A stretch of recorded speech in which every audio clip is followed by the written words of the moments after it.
Have you ever had that gut feeling, that sinking sensation in your stomach when you just know something is wrong? That's exactly where our story begins today, with a man named David. David wasn't a detective, he wasn't a spy, but in one single heart-stopping moment, a single glance was all it took for his world to shatter. David and Sarah had what everyone called the perfect marriage. They were high school sweethearts, the kind of couple you see in movies. They had a beautiful home in the suburbs, 2 wonderful kids, and a golden retriever named Buddy.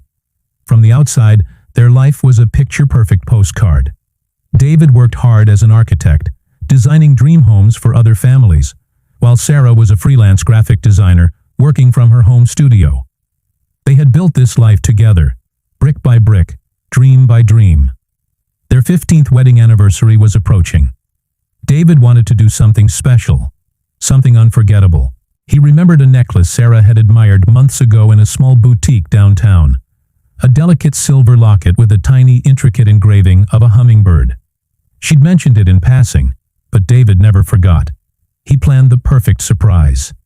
A romantic weekend getaway to a secluded cabin in the mountains. The same one where he'd proposed all those years ago. The necklace would be his grand finale, a symbol of their enduring love.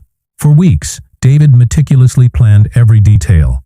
He booked the cabin, arranged for his parents to watch the kids, and even planned a menu of all of Sarah's favorite meals. He was buzzing with excitement, picturing the look of joy on her face. The Friday of their anniversary weekend finally arrived. David left work early, a bouquet of Sarah's favorite lilies on the passenger seat. The small, velvet-boxed necklace safely tucked in his coat pocket. He felt like a teenager again, his heart fluttering with anticipation. He pulled into their driveway, the familiar crunch of gravel under the tires a comforting sound. But as he walked towards the front door, a strange detail caught his eye. A car he didn't recognize was parked a few houses down the street. It was a sleek, black sedan, the kind that looked out of place in their quiet, family-friendly neighborhood. He shrugged it off. It was probably just a visitor for one of the neighbors. He opened the door, calling out, "Honey, I'm home! Surprise!" The house was silent.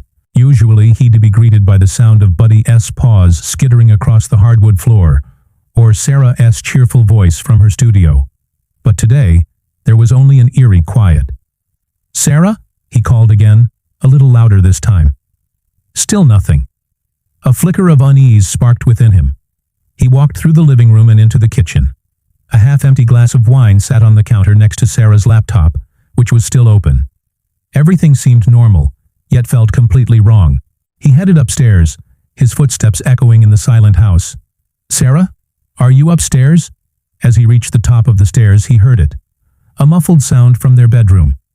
It wasn't loud, just a low murmur of voices. His heart began to pound against his ribs. He told himself he was being ridiculous. Maybe she was on a video call for work. He pushed the bedroom door open, the bouquet of lilies still clutched in his hand. And that's when he saw it. The scene that would be seared into his memory forever. Sarah was there, but she wasn't alone. A man, a stranger, was with her. They weren't doing anything explicitly incriminating at that exact moment. They were just standing by the window talking. The man had his back to the door, but Sarah was facing it. Her eyes met David's. And in that single fleeting second, David knew. He knew everything. It wasn't about what he saw. It was about what he didn't see. He didn't see surprise in her eyes. He didn't see confusion. He saw a flash of pure, unadulterated panic, followed by a wave of guilt so profound it was like a physical blow. Her face, the face he had loved for more than half his life, became the face of a stranger. The man turned around, a confused look on his face. He was handsome, well-dressed, the kind of man you'd see in a magazine. But David barely registered his presence. His entire world had narrowed down to Sarah's face, the way her hand instinctively flew to her mouth, the way her shoulders tensed, the way she couldn't hold his gaze for more than a second before looking away, ashamed. No words were needed, no explanations were necessary. In that one look, 15 years of trust evaporated into thin air. The silence in the room was deafening, broken only by the sound of the lilies slipping from David's hand and scattering across the floor. The perfect anniversary surprise had become his worst nightmare.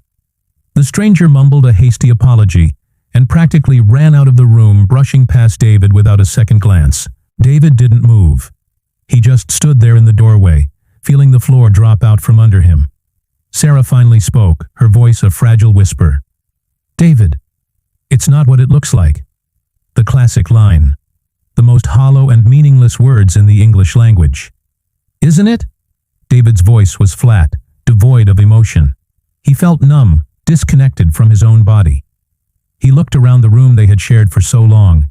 The wedding photos on the nightstand, the throw blanket she had knitted for him, the scent of her perfume in the air. It all felt like a lie.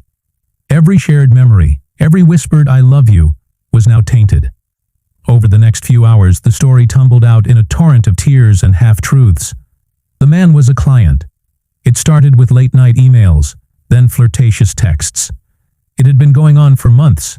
She said it didn't mean anything, that she was lonely, that David was always working. Each excuse felt like another twist of the knife. David listened, not because he wanted to understand, but because he felt he had to. He had to hear the full extent of the betrayal. The days that followed were a blur of pain. They lived like ghosts in their own home, occupying the same space, but separated by an impassable chasm of deceit. The silence was heavier than any argument could ever be. David slept in the guest room, the house that he had designed with so much love now feeling like a prison. He looked at his children and saw Sarah's eyes, and the pain was so sharp, it took his breath away. He realized that the signs had been there all along. He'd just chosen not to see them. Her sudden obsession with her phone, the late nights working on projects, the emotional distance that had crept in between them. He had chalked it up to stress, to the normal ebbs and flows of a long-term marriage. But now, with the clarity of hindsight, it was all so obvious. He hadn't needed to see them together. The truth had been written on Sarah's face in that one devastating look. It was a look of being caught, a look that confirmed his deepest, unspoken fear. In the end, David knew he couldn't stay. The trust, the very foundation of their marriage, was not just cracked, it was obliterated. It was the hardest decision of his life, but he knew he had to leave for his own sanity, for his own self-worth. He packed a bag, looked one last time at the life he had built, and walked away. The locket, still in its velvet box, remained in his coat pocket, a heavy reminder of a love that was lost. This story isn't just about betrayal. It's about the power of intuition, that gut feeling that often tells us the truth long before our minds are ready to accept it. Sometimes, a single look is more honest than 1,000 words. It can reveal a truth so raw and painful that it changes everything forever. David's journey to healing would be long and difficult, but that moment of terrible clarity was also his first step toward a new, more honest future. Thank you so much for joining me for this.